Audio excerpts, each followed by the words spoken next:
depression manifested for me as extreme fatigue. And that fatigue is everywhere.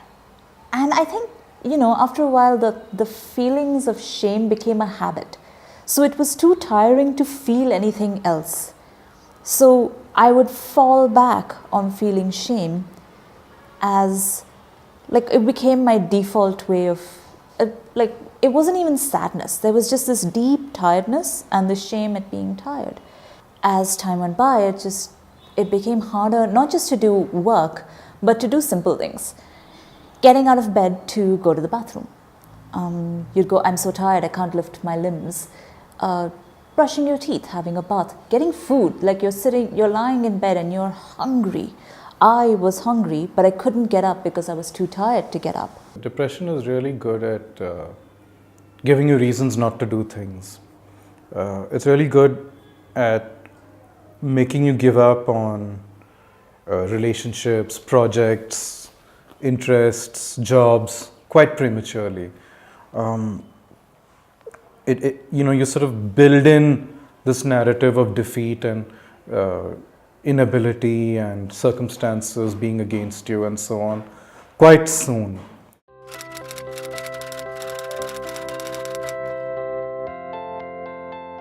I'm having to retrain myself out of saying failure.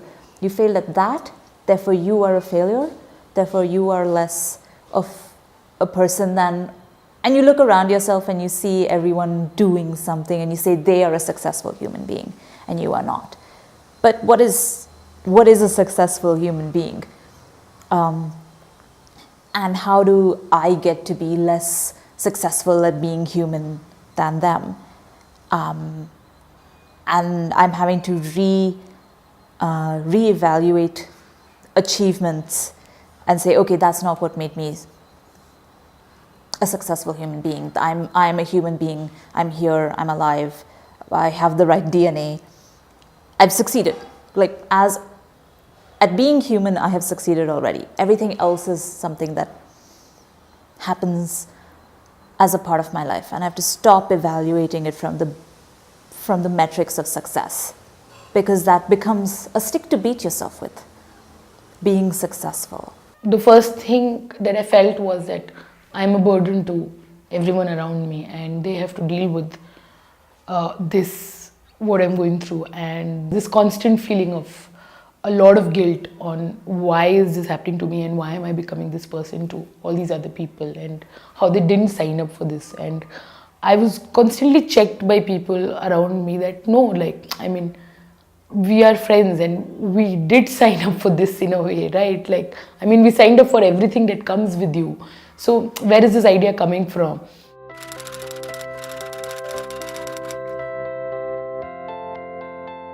Where it gets difficult is there's the mental health issue itself. You have anxiety, you have disorder or something. And then there's what has triggered it. Academic failures, which I've dealt with. And you're in the thick of things, and to talk about, I failed in academics because I'm probably depressed, because I'm probably anxious, sometimes that conversation doesn't cut through. So, and it actually makes you feel worse for having shared that, and that's when it feels like it's been weaponized, is that, you're just making these excuses. Because there were so many times when I didn't want a response. I didn't want people to tell me that it is okay or it's going to be okay, because at that point, and so many of my thoughts even today feel that this is not going to be okay, this is not going to get fixed. So when sometimes people say that on repeat, it becomes really frustrating actually. So this fact that there were people who were around who were not telling me these things, who were saying, yeah, okay, but this is what you're feeling, so we are going to stay or sit with this feeling.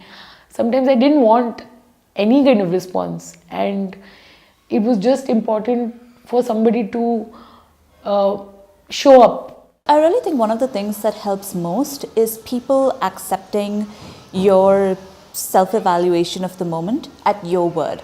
So if I said to a friend, I am not up to this, or I'm very down today, when that friend just says, okay, sure, let's do this another day, rest up or whatever, instead of saying, oh, you'll feel better once you come out, or you're only feeling this way because. When someone just accepts your self-evaluation and just like lets you be, that it really helps, because it's kind of like nothing, you're not being shamed, you're not having to do extra work to explain this process or why you're down that day. And sometimes there's no reason why you're down, you're just down. Just accepting what you say gives you the power to some extent on how you're handling your side of the interactions. And when they allow you to have that power, that's them giving you respect. And it's very important.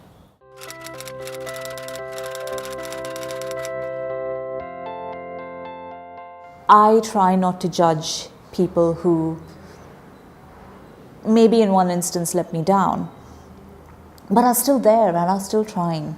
And I try not to write them off, to say that, oh, they haven't understood, so they will never understand, they are terrible people. A lot more patient with people, a lot more accepting of people's viewpoints and personalities, a lot slower to judge them. I think I've come to understand that we all have our burdens, and I don't know, what's going on in another person's life.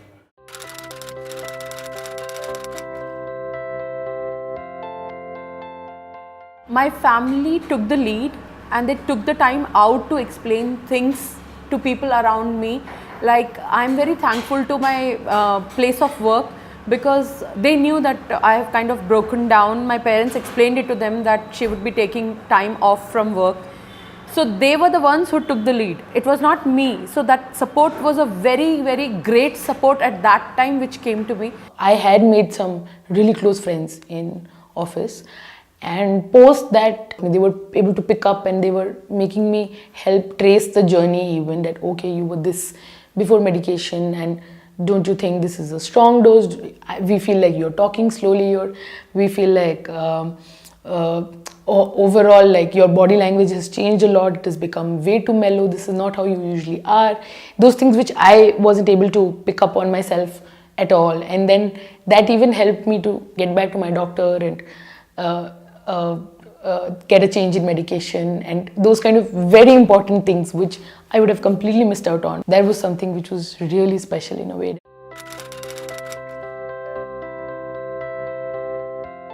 For example, in the nights before going to sleep, I would just ask myself, okay, what is it that is bothering me? What's keeping me awake? And there are usually very specific answers to these things. And is there anything I can do about it? Have I done those things? If I haven't done them, resolve to do them tomorrow. And remind myself that right now at 11:30 in the night, there is nothing I can do. Which, helps you sort of put things in perspective, and also kind of quieten the voice in your head. And even now, if someone tells me, on Saturday we're going to go to a gig and we're going to watch this rock concert, and this is music I like, and it's going to be a group of us, close friends, we're going to enjoy ourselves. I'm like, oh, I have to rest up before that, I have to rest up after that. And this is how I plan joy now. I rest up before joy, I rest up after joy, so that I can have the energy for enjoying myself.